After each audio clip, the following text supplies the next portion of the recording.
নমস্কার।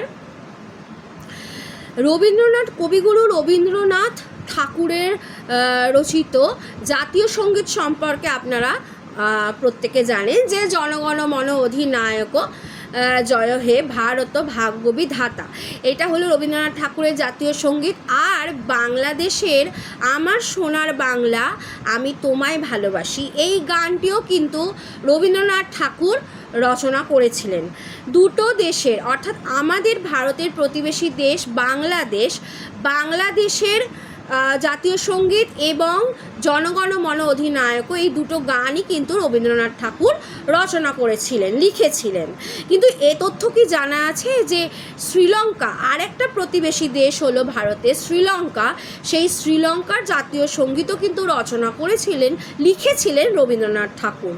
কেমন দেখুন, আমাদের যে রবীন্দ্রনাথ ঠাকুরের গীতবিতান আছে, সেই গীতবিতানে এই গান আছে এবং রবীন্দ্রনাথ ঠাকুরের শিষ্য নাম হলো আনন্দ সীমারানকুল, যিনি একজন শ্রীলঙ্কার নাগরিক ছিলেন। তিনি শান্তিনিকেতনের রবীন্দ্রনাথ ঠাকুরের শিষ্য ছিলেন।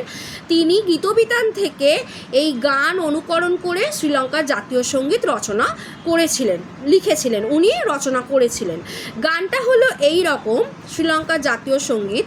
মাতা শ্রীলঙ্কা নম নম নম নম, মাতা শ্রীলঙ্কা নম নম নম নম, মাতা সুন্দর শ্রী বরণী। আরেকবার বলছি গানটা, মাতা শ্রীলঙ্কা নম নম নম নম, মাতা সুন্দর শ্রী বরণী। এইটা হলো শ্রীলঙ্কা জাতীয় সঙ্গীত, যা রবীন্দ্রনাথ ঠাকুরেরই কিন্তু লেখা। এই অজানা তথ্য আজ আমি আপনাদের সামনে পরিবেশন করলাম।